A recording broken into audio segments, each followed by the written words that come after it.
Hi guys, today we're interviewing Thelonious. Finally made it. It took me forever to get here. You did. How was that? Wasn't fun. It wasn't fun, but I made it here. I'm alive and well. Alive, warm again. Mm-hmm. He was on rapper time. Yep. Rapper Getting time is lost. crazy. Rapper time is crazy. And today we are interviewing him about his recent EP, That's One right. Love. Mm-hmm. Can you tell us a little bit about that? So One Love is a project I've been working on for 2 years now with my producer, Cabbie 96. Shout out to him.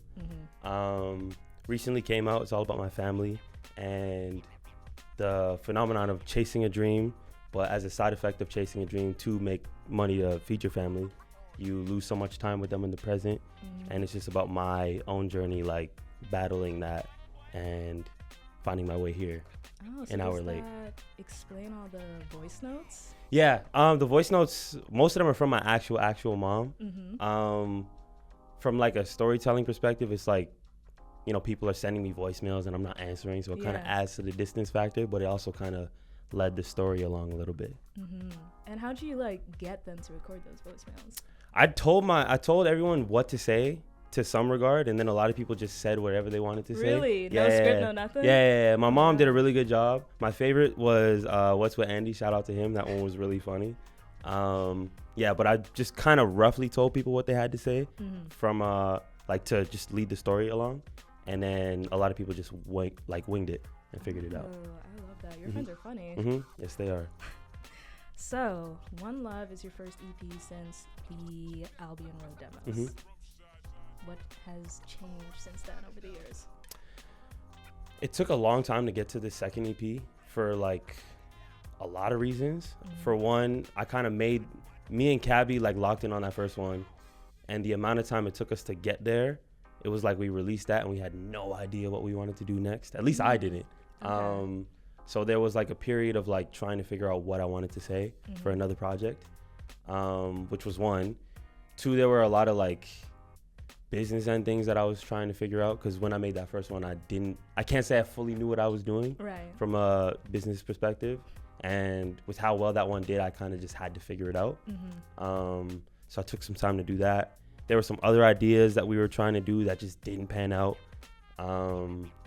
We cleared the samples for this one too. That was its own headache. And then we finally landed on this project 2 years later. Okay, but how did you sort of come up with this idea? This idea? Yeah. I came up with this idea because I was actually going through that in life, like for real. Like it was, it's funny because most of my family, I don't live very far, like from them, like geographically. But it's a mix between like being all over this place because of where music was at the time. Like I had to be here, there, and everywhere, and never really had time to spend with people that I loved and cared about. And it was that and a mixture of, even when I was around, which was not very much, just not having the energy to really be present in a lot of those moments, because I was going through a lot of new things. And I just felt like I knew what that meant for me as a artist, like from a music perspective, but I feel like anyone who has a dream can kind of relate to that on some level. Like kind of balance chasing that exactly. Yeah. And it's weird when, at least for me, it felt weird, like the thought that I'm doing this, like hoping to one day feed my family and like support all the people like around me. But like in the present, like I gotta worry about like older people in my family, like maybe I don't have that much time with them in the present, so I have to like try and be present. But yeah, it was a lot of stuff. I was going through it just like today. Gosh, that joke made me forget my question. It's all good. In your Instagram post announcing One Love, you wrote, "I hope you find something that speaks to you or that helps you make sense of your own journey." Can you elaborate on that? Yeah. In a lot of ways, it was like what I just said, like being someone who is chasing a dream, and just knowing that on some level, anyone who does have a dream and is trying to do something can, I feel like on some level, relate to that. Like I also tried to tell the story of distance from family in so many different ways, like whether it be like actual blood relatives. There are some moments where I kind of just try to capture like what family means to me, like from a friend perspective, like your chosen family almost, right? And the people you grow up with and survive with and go through things with. Definitely. So I felt like maybe there was something on that regard that people might be able to relate to, but I don't know. The project helped me get me through a lot, and I think it helped Cabbie too. I'm not gonna speak for him. And our other guy, Krim, shout out to Krim. So I just hope that this project that helped me get through so many things in my life would hopefully do that for someone else too. Yeah, okay, that's amazing. Speaking of Cabbie, shout out him, aka Chris. We also have him on the Pastor versus Producer podcast. My favorite show.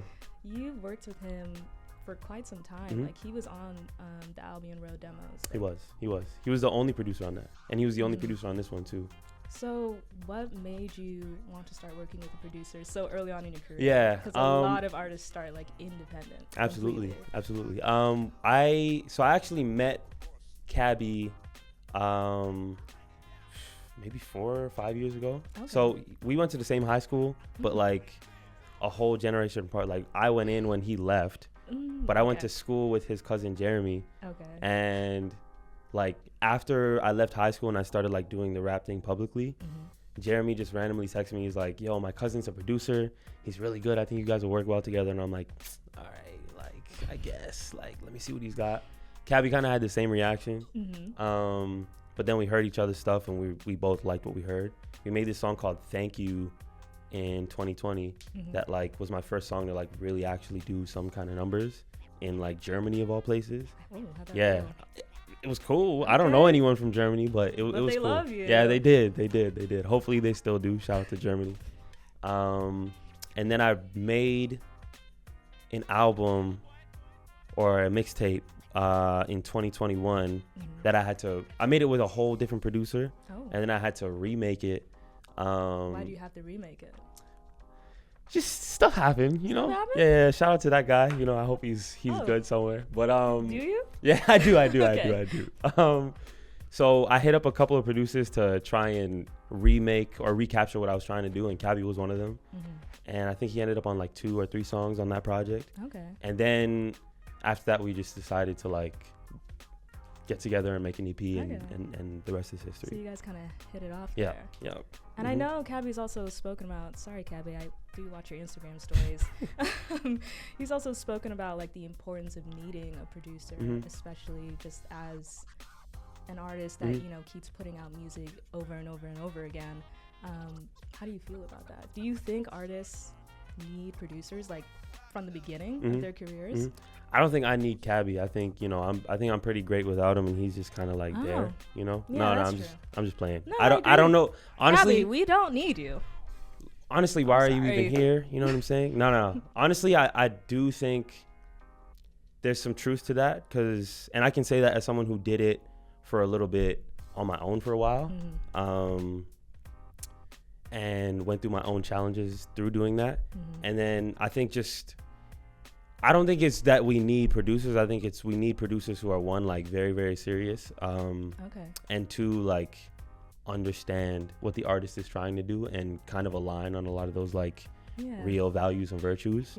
Because I think once you have that, there's not a lot that you can't do as long as everyone does the work on the team. And I can only speak for myself. Like, once me and Cabbie kind of locked in and focused our energies together, it just felt like a lot of things just kind of aligned for us. There's also the factor of, like, as an upcoming artist, building a team at this stage, you have to understand, like, so many people make music today. So too much people make music today. That wasn't a shot. But it's just like, it's such an oversaturated thing. So it's so hard to like actually find people who believe in one person, because they hear so much music all the time. So like the art of finding managers, finding booking agents, building that whole big team, like, it's such a hard thing. So once like me and one person, because you just can't do it on your own. Like, once you and one person are able to like lock in and focus your efforts together to achieve one goal, it just makes everything easier. And then other people come around too. Yeah, I guess that's true. Would you ever go back to producing? I would not, because I'm not as good as Cabbie is or any other people. Like, I did it out of necessity for a little bit, and I have like a musical ear. Even now, like, I'm a little bit involved in a lot of this stuff we do. Cabbie would be mad at me for saying that. I'm pretty involved in everything we do. Like, we have a song called Forever. Like, we kind of both like put our heads together and got that one done. But I'm just not well versed in a lot of the things that Cabbie can do. Like really it's computers. I'm just not good with computers, and I barely know what a USB-C plug is. I had a whole thing recently. It's been like a week for you, or a month. It's been quite the month for you. It has. It has. Not the best day though, but quite the month. Sorry about that. It's all good. It's my own fault probably. No, it's fine. It's fine. Shout out to the TTC. Oh my God. No shout out to the TTC. None, zero. Okay. So, you recently performed live at the Garrison with your band, The Family Tree. That's right. How was that? Tell us about that experience. It was great. It was a difficult thing to put together for a lot of reasons. One, for like just getting people behind the scenes to be on board and believe in what we do. That hasn't been like a very new thing, I'd say. Like Cabbie can attest to the fact that we've always kind of had to go through that, like doing things before it seems possible or people can kind of see what we're doing. Okay. So that was one of the challenges, just having like opinions here and there behind the scenes about what we were doing. We got it done. And then it was just, again, putting together a whole thing by ourselves, not being people who necessarily like are event organizers for real, just doing it out of necessity. But I think it went really well in the end. It was probably one of the best nights of my life. And you said opinions, what kind? Just like, man, I wonder if I'm saying too much, but I'm just saying, just like behind the scenes industry opinions about like where we were at this point in our careers and what was actually possible for us to make happen at that point. Okay. But we got it done in the end. A lot of it was like, there were a lot of instances where it was just like love, like people being like, like, I'm not sure if this is like this point to be doing this or that. So it was more like care, like Some people also just know I'm very competitive, so I feel like some people who really know me probably say things just because they know I'm gonna take it to heart and get the job done. But there were things being said behind closed doors, and I'm a sensitive guy, so it was getting to me. Do you think there are common opinions though in the music industry, especially in Toronto? Maybe, yeah, I think so. I don't fully understand it, to be honest. Like, I don't know. I think if people say they can do something and they have something and they're really good at what they do and they work hard at it, I'm just not one to like disbelieve people. Right. It's just not, I don't know. It's never been a good feeling for me. I don't think it's ever like good energy to put into somebody's life, but I do think it's just, I don't know. Maybe it's because so many people try so many things on a daily basis. I don't know what it is. Do you think it's because like people like to wait until you're already famous before they can tell you? Maybe. I've heard what you can and can't do. Yeah, I've heard this about the Toronto music scene a lot. Like a lot of artists will say that about the Toronto music scene. Me personally, I try my best to like not pay too much attention to it. Obviously, sometimes it becomes a thing, but like, I don't know. Even then though, I think a lot of people, I hear a lot of my favorite artists who are like big and have accomplished so many things in their life say that people still doubt them. So I can't even really say too much about like being in this point of my career and how much it is a thing now, or if it's just like a all-encompassing life thing. I don't know. All-encompassing life thing. Damn. Damn, it might be. Maybe. It might be. But I mean, you're still getting more gigs going. I saw that you're going to be performing at the Listening Room. That's right. Got any extra tickets? No, really though. Like, how do you feel about that? Because there's going to be other performers. Like Akintoye is going to be there. How do you feel about like performing alongside? I feel great. Because it's like one of the best lineups I've ever performed. Like I've performed on the same bill as Ak one time, like a few years ago. It was just like I don't know if you ever heard of Fill in the Blank, but it's like this almost open mic kind of thing. Okay. But it's like an industry thing. I performed at that, and so did he. And that was when I met him, and I was like, yo, you're so good. Like, where have you been? And I've been trying to make music with him too, so that might happen, hopefully, one of these days. Hit me up.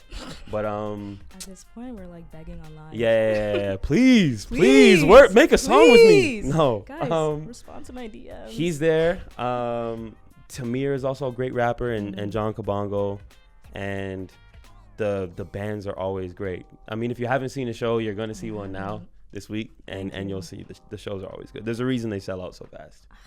Always. Sell more tickets. How many tickets y'all got? 10? Anyways, it's a lot actually. Shout out to Shadia. I got to give you your flowers. I said this to you recently, but you're building a movement out here. You are. Please include me in it. You're gonna make it happen. But going forward after that, are you looking to go on tour? Yes, really badly. Just trying to make it happen. I'm about to beg again on camera. Somebody take me on tour. Somebody please take me on tour. You talked about trying to be an event coordinator and it being tricky. Yeah.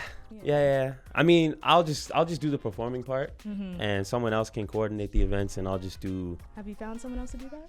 No. I do that on my own. Here's your chance. Yep. Somebody please. More begging. This is. Nah, I can't think of an acronym too fast. I was gonna do Black Music Canada begging something. I don't know. BMCB? Something. Black Music Canada begging? I'm a rapper. I'm not. My brain's not that fast, but I'm good at rapping though. Apparently not. Okay. No, you are. It's your EP is great, guys. Listen to it. Please. It's called One Love. Please.